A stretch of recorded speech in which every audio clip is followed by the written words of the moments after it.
오늘 저와 여러분이 함께 나누실 말씀은 로마서 3장 21절에서부터 24절까지의 말씀입니다. 로마서 3장 21절에서부터 24절까지 우리 신약성경 243페이지입니다.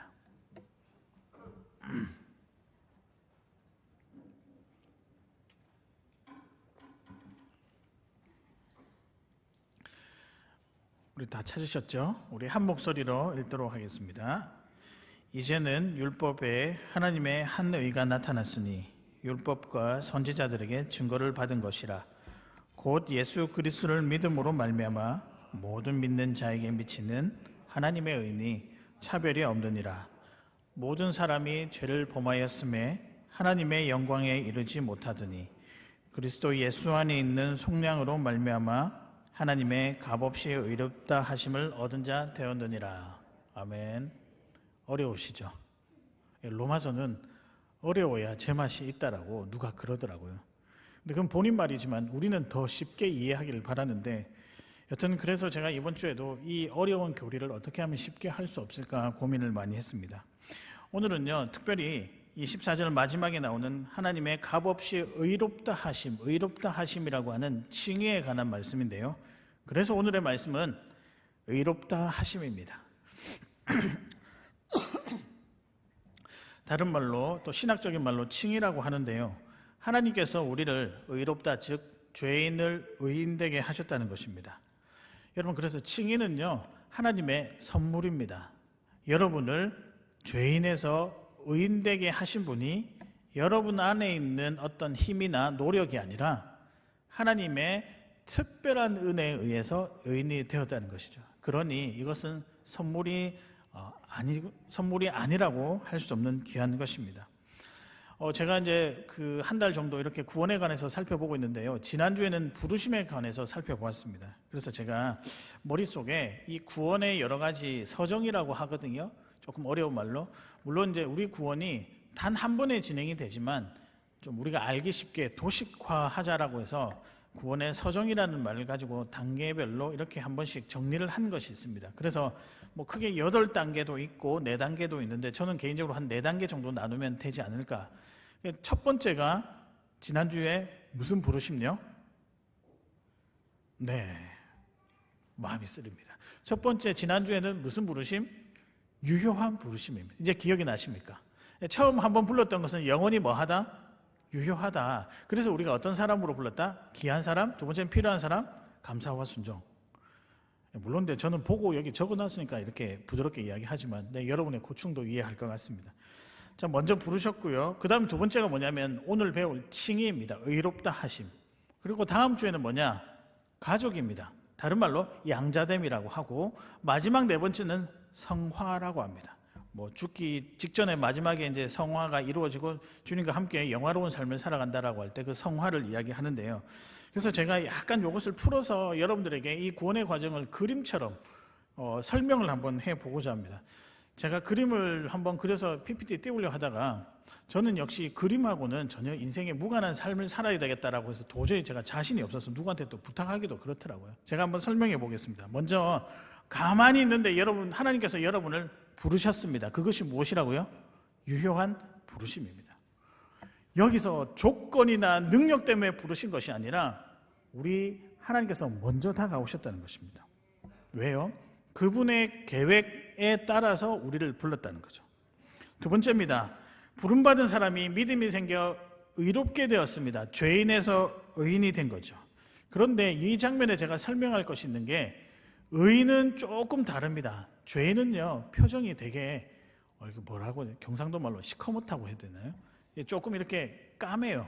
근데 의인은 밝아요. 왜 그럴까요? 죄인은 어둠의 세력 가운데 있지만 의인은 빛의 자녀이기 때문이라는 거죠. 그래서 여러분, 예수 믿고 구원받은 사람은 의인으로서 그 표정이 완전히 다르다는 것입니다. 옆에 계신 분들 표정을 한번 보실까요? 상태를 한번 점검해 보도록 하겠습니다. 네, 웃고만 말지요. 네, 맞습니다. 예, 다 우리는 좀 밝으신 것 같아요. 목사님 위로하려고 그 말 하시는 거 아니에요? 예, 맞습니다. 예, 우리는 어차피 연약한 자들이지만 하나님께서 우리를 밝게 해 주셨습니다. 그 다음에요, 여러분, 이제 세 번째 단계, 우리가 하나님의 가족, 자녀가 되었습니다. 입양이라고 하기도 하고 양자됨이라고 하기도 하는데, 하나님께서 자녀가 된 다음에 나타나는 변화가 뭐냐면 명찰에 이름이 바뀌어요. 원래 이름은 누구 강주영이었다가 이제 하나님께서 저에게 의롭다 하신 이후에 은혜가 부어지면 이름이 바뀌는데 성도 또는 의인 누구 이름이 바뀝니다. 근데 그 밑에 이렇게 조그만 글씨로 너 아버지가 누구냐라는 질문이 있는데 거기다가 우리가 무엇이라고 적혀 있냐면 살아계신 하나님 아버지. 이게 양자됨의 특징입니다. 여러분, 양자되게 되면 가족관계가 완전히 바뀌어요. 육신의 가족관계를 넘어서서 하나님과 우리와 가족이 되는 것입니다. 그래서 우리를 비로소 아버지를 아버지라 부를 수 있게 된 것이고, 하나님께서 우리에게 너를 나의 사랑하는 아들과 딸아라고 부를 수 있게 된 것입니다. 이것이 소위 말하는 양자됨입니다. 마지막입니다. 마지막은요, 성화인데요. 이런 장면이 떠오릅니다. 땀 흘리고 살아가는 장면. 땀 흘리고 살아가는데 열심히 일하고 고지를 향해서 열심히 걸어가는데 넘어질 때도 있다는 거죠.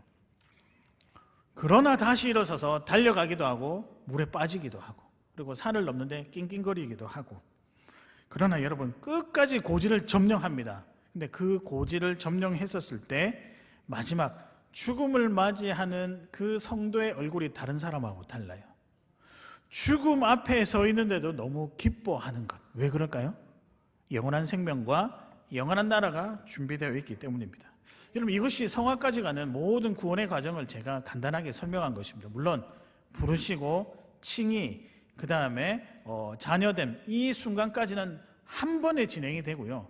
그 다음부터는 우리 삶을 통하여서 성화가 조금씩 진행이 됩니다. 물론 여러분, 이렇게 이야기하니까 좀 어렵죠. 그냥 이해하시고 이런 게 있구나라고 생각하시면 됩니다. 어차피 가르쳐드리고 설명하고 나누는 것은 제 몫이기 때문에 제가 여러분들을 위해서 이 구원에 관한 비밀들을 열심히 설명하도록 하겠습니다. 오늘은 그 두 번째, 의롭다 하심에 대한 말씀을 전하고자 합니다. 그런데 한 가지 오해가 있어요. 무슨 오해냐면 로마 천주교회가 이 진리, 이 칭의, 의롭다 하심에 대한 진리를 조금 잘못 가르친 것 같아요. 뭐라고 하냐면 사람이 의롭게 되는 것이 하나님의 은혜 플러스 사람의 행위가 협력함으로써 이루어진다. 우리 구원이, 또 우리 신앙생활이, 우리 믿음이 하나님의 은혜 플러스 우리들의 힘이 합해져서 이루어진다라고 이야기를 하는데 이건 잘못된 것입니다. 우리 그렇게 착각할 때 있잖아요. 믿음이 들어오면 나머지는 우리의 열심으로 믿음을 이루어 간다라고 설명을 하잖아요. 잘못됐다는 것이에요. 여러분, 우리의 믿음도 하나님이 허락해 주셨고요. 이 믿음이 자라는 것도 하나님이 함께 하셨고요. 우리는 그저 뭐 할 수 있냐? 반응할 수밖에 없다는 거죠. 즉 믿음이 우리 안에 들어왔습니다. 이 믿음을 나에게 귀한 것으로 여겨가 감사합니다 반응하는 사람이 있는 반면에 이 믿음 나랑 별로 안 맞아요, 밀어내는 사람들이 있다는 거예요. 이 두 가지밖에 없지 우리가 무엇을 구원을 위해서 애를 쓴다? 그것은 하나도 없다라는 것입니다. 왜냐하면 그래야 여러분 우리 인생이 바뀌기 때문입니다. 우리의 어떤 인생에 우리의 힘에 어떤 지분을 남겨놓게 되면 계속해서 이 삶은 내 거야라고 하고 있죠. 그러나 하나님이 주도적으로 움직이실 때 그 삶에 대해서 전적으로 하나님께 맡길 수 있다는 것입니다. 로마서 3장 24절에 보면 그리스도 예수 안에 있는 속량으로 말미암아 하나님의 값없이 의롭다 하심, 의롭게 되었는데 이 값없다란 말이 뭐냐? 먼저 다가와 주셔서 의롭게 되었다라는 것이라고 설명하고 있습니다. 여러분, 그래서 신앙생활 하실 때 하나님이 먼저 다가오신다는 이 사실을 가슴에 꼭 새기시길 바랍니다. 이게 모든 신앙과 교리와 말씀의 원리, 하나님의 일하심의 원리에 이 원리가 적용되기 때문입니다. 사랑하는 여러분, 이미 우리는 예수님께서 우리 안에 들어와 주셔서 우리를 의인 삼아 주셨습니다. 기쁘십니까? 이 감격이 사실은 날마다 고백이 되어야 됩니다. 식물도 동물도 좋다고 참 잘한다라고 하면 그들도 마음이 바뀌고 변화가 일어나는 것을 볼 수 있는데 하물며 사람은 어떻겠습니까? 하나님께서 여러분에게 그런 마음으로 이 세상에 그의 아들 독생자 예수 그리스도를 보내주셨습니다. 사랑하는 아들아, 사랑하는 딸아, 잘한다, 조금 못 살아도 괜찮으니 너는 내 자녀야. 이 은혜를 우리에게 부어주셨다는 것입니다. 이것이 의인이자 성도입니다. 여러분, 이 시점에서 제가 여러분에게 질문 하나 드리겠습니다. 여러분은 의인입니까? 죄인입니까? 아직까지 이렇게 확신이, 이제 6개월 지났잖아요. 의인입니까? 죄인입니까? 맞습니다. 누구 때문에요? 예수 그리스도 때문에. 이건 변하지 않는 진리입니다. 그런데 이렇게 우리가 의인으로서 참 감사하며 살아가는데, 도대체 우리 주변에 있는 의인으로서 누리는 유익과 혜택 그리고 은혜가 무엇일까 한 번은 정리하고 넘어가야 될 것 같습니다. 그래서 오늘 여러분에게 드리는 질문은, 우리가 의인된 은혜는 무엇일까 함께 살펴보실 때 이 은혜를 많이 누리시고 이 은혜대로 살아가신 여러분 되시기를 바랍니다. 우리가 의인으로서 살아가는 은혜는 무엇일까? 첫 번째는 예수님과 함께입니다. 다른 사람이 아니고 다른 존재도 아니고 누구랑 함께라고요? 예수님과 함께. 의인은 예수님과 함께하는 자들이고, 이런 사람들을 우리가 성도라고 부르거든요. 그러면 왜 우리가 이런 칭호를 받게 되었냐? 하나님이 여러분을 뭐 하셨다? 의롭게 하셨다. 그 말씀 때문입니다. 이 귀한 은혜가 우리에게 주어졌습니다. 그러면 이런 또 질문이 들 거예요. 예수님과 함께 한다는 것은 어떤 의미일까? 제가 다른 표현들도 있고 여러 가지 표현들을 생각했다가 이 표현이 딱 등장하면서 마음이 너무 좋아졌어요. 예수님이 나와 함께 한다는 의미, 이것을 우리 마음속에 새길 수 있는 문구가 무엇일까라고 하니 갈라디아서 2장 20절에 나와 있는데요. 제가 한번 읽어보겠습니다. 내가 그리스도와 함께 십자가에 못 박혔나니 그런즉 이제는 누가 사는 것이 아니고요, 내가 사는 것이 아니고 그 다음 말인데요, 오직 내 안에 누가 사는 것이라고요? 그리스도께서 사시는 것이다. 주님과 함께, 예수님과 함께하는 삶은 뭐냐? 물론 이제 손도 잡고 동행하다, 함께하다, 우리를 인도하다, 여러 표현들이 있겠죠. 여러분 좋으실 대로 선택하셔도 되는데, 오늘 저와 여러분은 말씀 가운데 이 표현 하나 기억했으면 좋겠습니다. 내 안에 그리스도께서 사시는 것. 여러분 상상을 한번 해보십시오. 내 안에 그리스도가 산다라고 하니 얼마나 좋습니까? 그렇잖아요. 저도 물론 부족한 점은 있겠지요. 그러나 내 삶에 그리스도가 살아간다고 생각하니 삶이 좀 바뀌기도 하고 마음도 좀 바뀌기도 하고 행복한 일이에요. 그러나 여러분, 부담도 조금 있기는 합니다. 왜냐하면 주님께서 사시기에는 내 삶이 참 떳떳하지도 못하고 부끄러운 점도 많고, 그러다가 주님이 내 삶 안에 사시다가 내 삶에 도저히 못 살겠다 하고 나가시면 어떻게 할까요? 그런 두려움도 우리 안에 든다는, 물론 이제 주님은 나가시지 않으시죠. 왜냐하면 의리의 왕이시기 때문에 그분은 나가시지는 않습니다. 그만큼 우리 삶이 떳떳하지 못해서 우리가 스트레스를 많이 받는다는 거죠. 근데 여러분, 이게 왜 이런 생각을 하게 될까 곰곰이 생각해 보니, 우리가요 죄인으로서 사는 삶에 너무 익숙해져 있어서 그래요. 이게 생각보다 좀 큰 것 같아요. 신앙이란 건 제가 경직되지 않았으면 좋겠고 자유로웠으면 좋겠다라고 하지만, 계속해서 우리는 일에 대한 얘기, 뭔가 의무에 대한 이야기, 조건에 대한 이야기를 계속해서 들어왔기 때문에 죄인의 삶으로 살아가는 것, 그게 오히려 편할 때가 있다는 거죠. 근데 오늘 하나님께서는 선포하셨습니다. 너희는 더 이상 죄인이 아니라 의인이다. 그럼에도 불구하고 우리 형편, 우리의 모습을 그대로 바라보면서 과연 내가 의인이 될 수 있을까라고 고민하고 살아간다는 거죠. 신앙의 갈등이 여기에 있습니다. 신앙의 갈등이 내가 의인이라는 사실을 확실하게 붙잡아야 되는데, 여전히 나는 가능성 없는 죄인의 어떤 영역에 더 속해 있다. 이게 우리 안에 들어와 있다 보니 자유하지 못하게 된다는 거죠. 분명 마음으로 그리스도께서 내 안에 산다는 건 너무 좋은 일이에요. 그러나 나의 삶이 과연 그러할 수 있을까라는 고민도 동시에 드는 것도 우리들의 형편입니다. 근데 우리 주님께서요, 우리 안에 사신다고 했었을 때 우리의 마음과 우리의 형편을 모르시고 그러셨을까요? 다 아시고 이해하십니다. 근데 왜 우리 안에 들어왔을까요? 그리스도께서 내 안에 살지 않으면 죄인으로 시작했다가 죄인으로 끝나버릴까 봐 하나님의 마음이 급한 거예요. 그래서 우리 안에 들어오셔서 계속해서 이야기하시잖아요. 너희는 의인이다. 의인이다. 그러니까 우리가 이렇게 살아야 돼요. 하나님, 내가 좀 잘못했습니다. 이게 아니라 실수했네요. 아이고 어떻게 하겠습니까? 다음번에 더 잘해야죠. 저는 이런 톤의 생각과 멘트가 우리 교회 가운데 있었으면 좋겠습니다. 일을 하다 보면 실수할 수도 있고 잘 못할 수도 있어요. 너 왜 이거 잘 못했니? 이건 죄인의 삶입니다. 죄인의 생각이고 죄인의 문화예요. 그런데 그게 아니라 다음에 우리 한번 더 잘해보자. 내가 도와줄게. 한번 으쌰으쌰 한번 해보자. 이게 의인의 삶이자 의인의 생각이자 의인의 문화입니다. 근데 그럼에도 불구하고 왜 계속 이렇게 우리는 낙담하고 내 삶에 대한 조건을 생각하게 되느냐? 이게 아까 말씀드렸던 하나님의 은혜 플러스 사람의 행위가 합해져서 구원을 이룬다는 이 생각이 너무 굳어져 있기 때문입니다. 너무 오랫동안 노출이 되어 있다는 거죠. 그래서 우리는 내가 무엇을 해야 할지를 고민하는데요. 혹시나 신앙적인 기복이 있으신 분들, 제가 왜 그런지 답을 알려드릴까요? 하나님 앞에 뭔가를 해야 한다라고 하는 강박관념이 있으면 신앙적인 기복이 있습니다. 피곤하면 여러분 뭐 해야 될까요? 상식적이잖아요. 피곤하면 뭐 해야 되죠? 쉬어야 됩니다. 피곤하면 기도가 잘 될까요? 안 될까요? 오히려요, 잘 쉬고 회복하고 일어나서 새로운 마음으로 기도하는 것이 어쩌면 하나님과 더 깊은 교제를 할 수 있을 것 같아요. 너무 상식적인 거예요. 그런데 우리가 뭔가 잘해야 돼. 뭔가 이렇게 해야 돼. 이게 우리의 신앙을 되게 기복적으로 만든다는 거죠. 사랑하는 여러분, 그런 신앙생활 말고요, 예수님과 함께하는, 그리스도께서 내 안에 살아서 자유하는 신앙생활을 하시기를 바랍니다.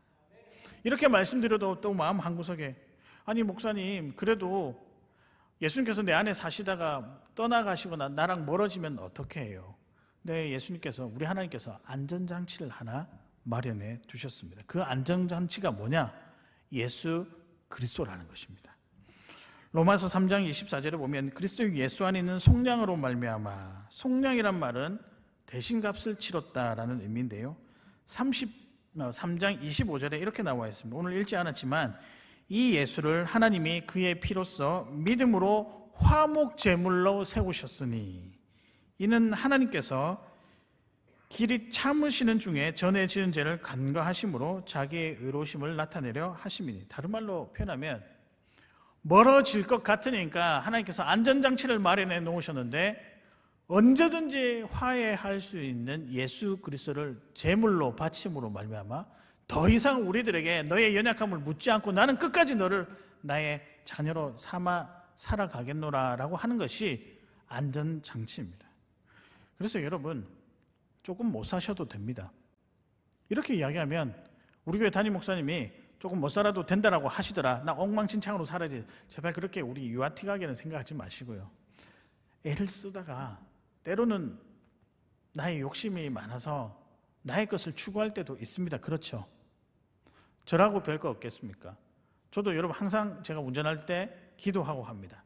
하나님 아버지, 오늘 특별한 김 여사님을 만나도 제가 흥분하지 아니하고 감사하며 운전할 수 있게 해 주십시오라고 항상 기도합니다. 물론 이 안에 계시는 김 여사님들을 이야기한 게 아니라 그 약간 이 짤에 이 애들 용어인데, 이 대학생이 이 어떤 유튜브나 이런 데 나오는 그런 김 여사들 있잖아요. 저도 운전할 때마다 늘 항상 기도합니다. 하나님, 운전하면서 의로움을 발산하게 해주세요. 꼭 그러면요, 누가 시비를 걸더라고요. 앞에서요.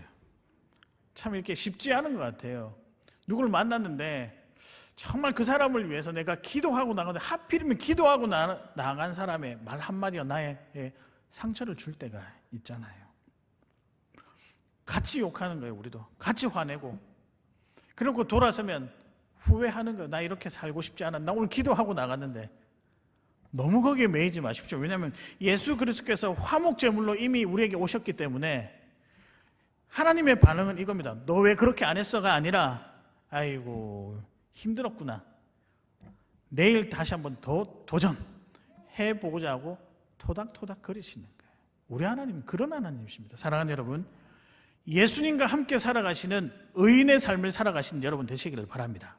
그리스도께서 내 안에 살아계심을 믿고 살아가시는 귀한 여러분 되시기를 바랍니다. 이런 사람은요, 찬양이 입에서 나오고요, 감사가 나오고 말씀도 나오고, 그 다음에 예배에 오는 발걸음들이 즐겁고, 저는 그 다음에 아주 중요하게 생각한 거, 표정이 바뀌는 것 같아요. 다시 한번 더 쳐다보라고 하시면 좀 그럴 것 같아서 여러분 밝은 표정으로 내가 의인되었다는 것을 표현하며 살아가시는 귀한 여러분 되시기를 바랍니다. 의인된 은혜 두 번째는요, 사람을 소중히입니다. 의롭다한 사람은요, 다른 사람이 아니라 사람을 참 귀하게 여기는 사람입니다. 여러분, 그래서 제가 여기 우리 교회 적어놨잖아요. 사람을 소중히 여기고 공동체를 뭐하는? 품는. 오늘 세 번째 대지는 나왔습니다. 공동체를 품는입니다. 사람을 소중히 여기는 이 메시지는 저희 교회 사역 철학으로 우리와 함께 이제 시작하기로 했었습니다. 제가 그래서 설교를 준비할 때마다 항상 무엇을 염두에 두냐면, 이 설교를 들었을 때 우리 성도님들의 마음과 표정과 삶의 변화를 어떻게 조금 도전시킬 수 있을까, 여러분의 입장에서 늘 생각하는데요. 그래서 어떻게 적용할까를 먼저 생각합니다. 그래서 될 수 있으면 여러분이 한 주간에 할 수 있는 구체적인 것을 제가 대지로 잡으려고 하는데요. 쉽지는 않습니다. 그러나 저에게는 그 어느 것보다 참 행복한 시간입니다. 왜냐하면 여러분을 상상하거든요. 한 주간에 저분이 어떻게 지내셨을까. 근데 제가 다른 거는 못해도요, 뭐 공부는 잘 못할 수 있는데 제가 뭐 여러 가지 기억도 잘 하는 게 있고 잘 못하는데, 이렇게 공부하는 거는 기억이 잘 안 되더라고요. 근데 여러분, 제가 사람 얼굴하고 한 번 간 길은 절대 잊어먹지 아니하는 초능력이 있습니다.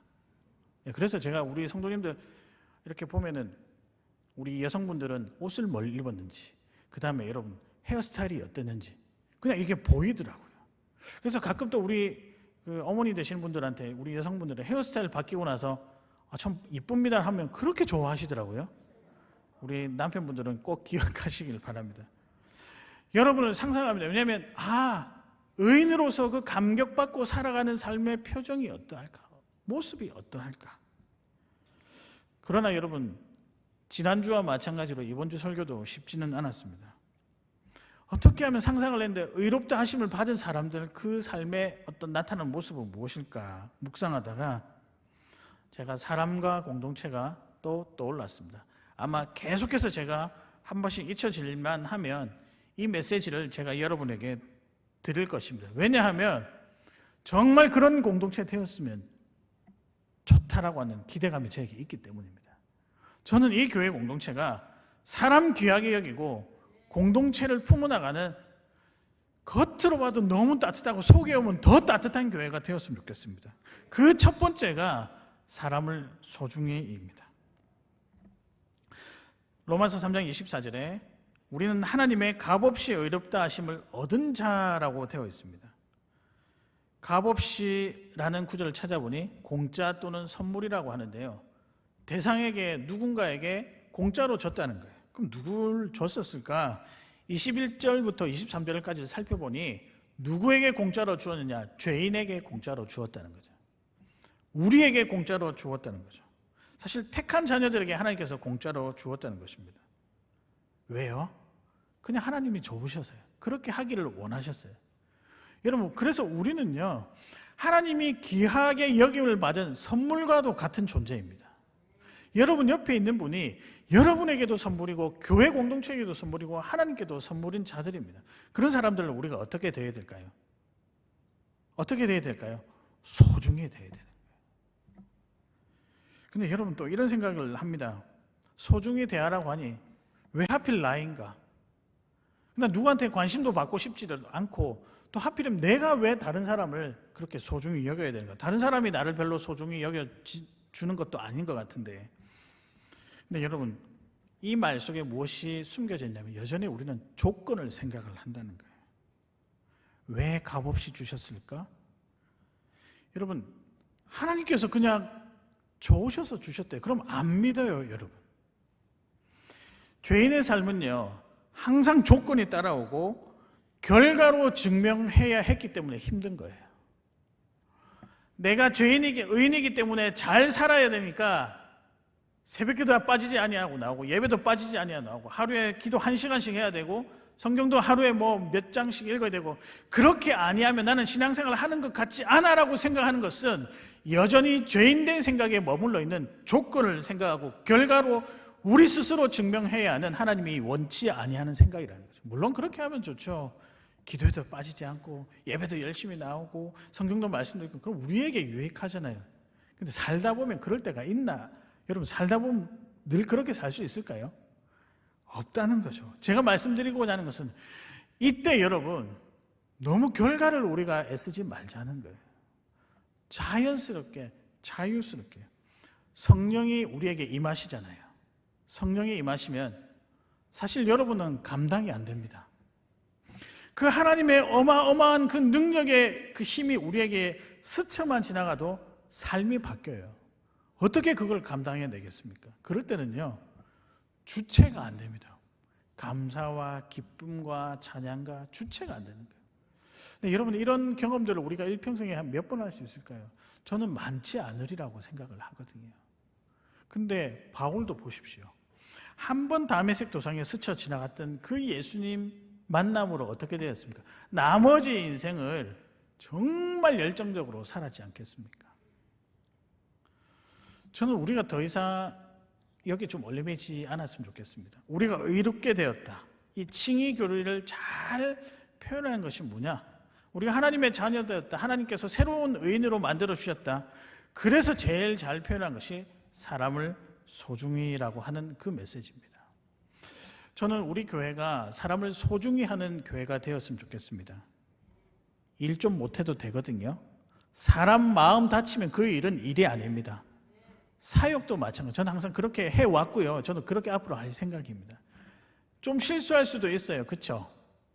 그러나 사람 마음 무너지면 그건 하지 못한 거와 뭐 별반 차이가 없을 것 같습니다. 제가 언젠가 직분에 대해서 말씀을 드리겠지만 사람을 가장 소중히 여길 수 있는 기회입니다. 지위가 아닙니다. 착각하지 마십시오.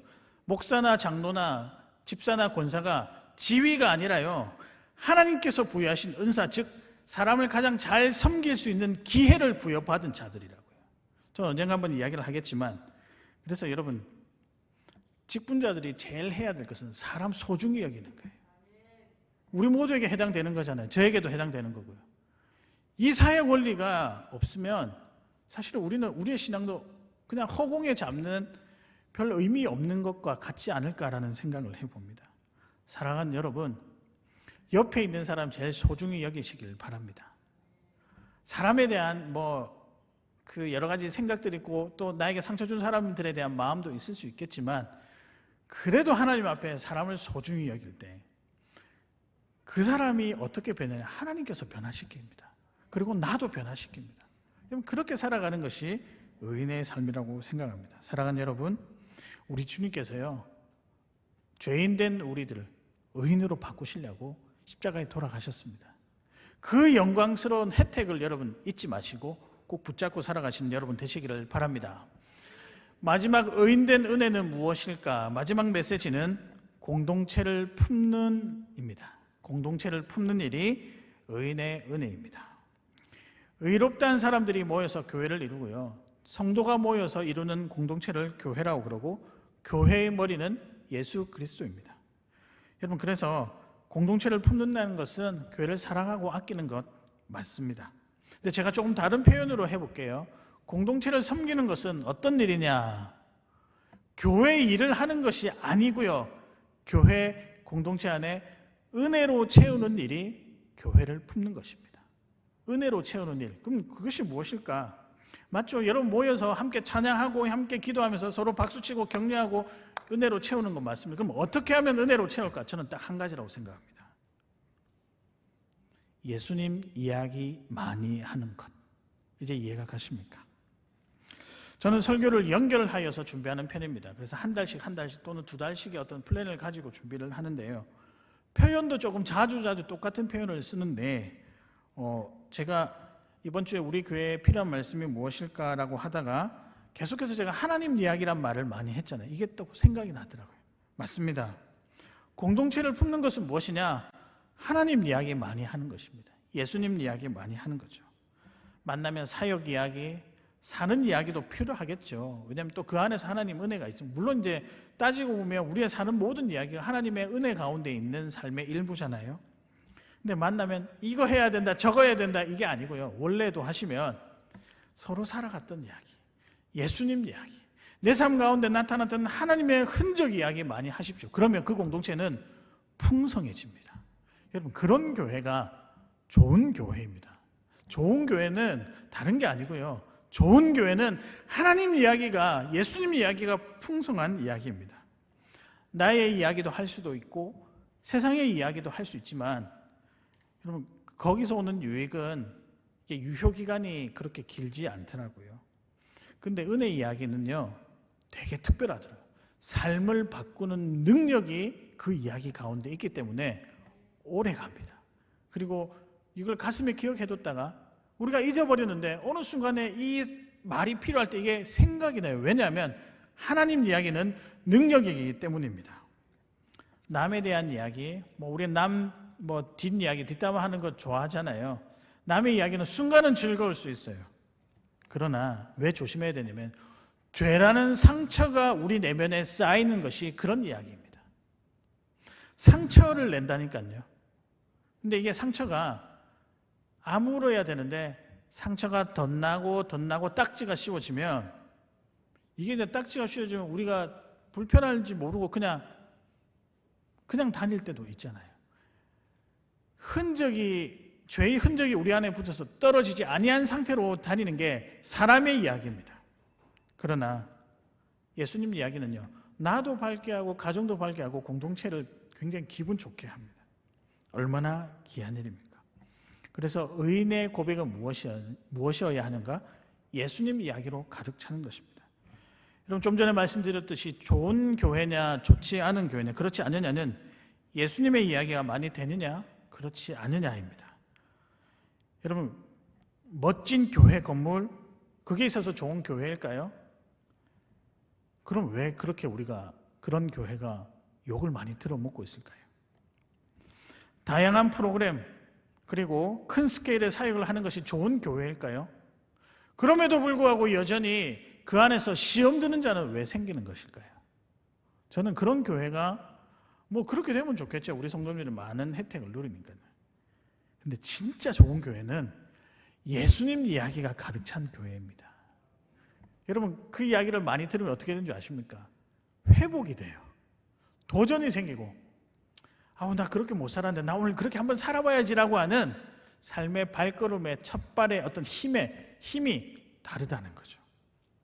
저는 그래서 새벽마다 기도합니다. 하나님 아버지, 우리 교회 공동체가 예수님 이야기 많이 나는 교회 공동체 되게 해 주시옵소서.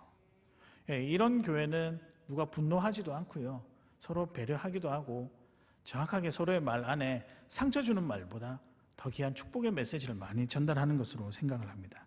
사랑하는 여러분, 화려한 것보다 주님의 흔적이 가득한 교회 공동체를 품는 우리 귀한 성도님들 되시기를 바랍니다. 여러분이 3355에 모였을 때 예수님 이야기가 많이 나타나는 그런 귀한 교회 공동체 되기를 주님의 이름으로 다시 한 번 더 축복합니다. 말씀을 정리하겠습니다. 오늘의 말씀은 무엇일까요? 의롭다 하심, 칭의에 관한 말씀입니다. 우리가 의인된 은혜, 혜택은 무엇인가? 첫 번째입니다. 뭘까요? 예수님과 함께.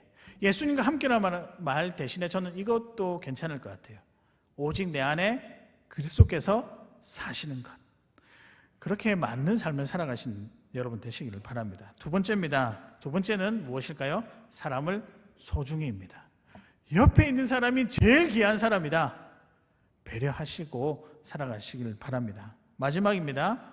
공동체를 품는, 조금 더 구체적으로 실천사항을 말씀해 볼까요? 예수님 이야기 많이 하는 사람, 많이 하는 공동체예요. 사랑하는 여러분, 그리스도의 은혜로 우리는 죄인이 아니라 의인으로 이제 변했습니다. 여러분 신분 자체가 완전히 달라졌어요. 그러면 달라진 그 삶대로 살아야 되지 않겠습니까? 우리는 이미 칭의, 의롭다 하심을 받은 자들입니다. 자유하십시오. 죄의 어떤 기억들은 여러분 속에 없었으면 좋겠습니다. 근데 그렇게 할 수 있어요. 왜냐하면 우리 주님께서 여러분 삶에 간섭, 즉 인도하고 계시기 때문입니다. 가만히 놔두면요, 우리는 어떻게 해요? 핸들을 쭉 들고 가는데 우리는 주님으로 향하여 가지 벽이나 다른 곳으로 향하여 가지 않는다는 거예요. 왜냐하면 이 핸들을 누가 잡고 있기 때문에요? 우리 주님이십니다. 그래서 마음껏 신앙생활 하실 때 따뜻하고 또 서로 격려하고 위로가 되어주는 우리 그런 성도님들, 우리 창원교회 공동체가 되기를 주님의 이름으로 축복합니다. 이 시간 헌신 찬송할 텐데요. 물론 이 주제하고는 조금 다르긴 한데 제가 이 찬양이 부르고 싶어서 함께 불렀으면 좋겠습니다. 내게 허락하신 시련을 통해 나는 믿네라고 하는 찬양입니다.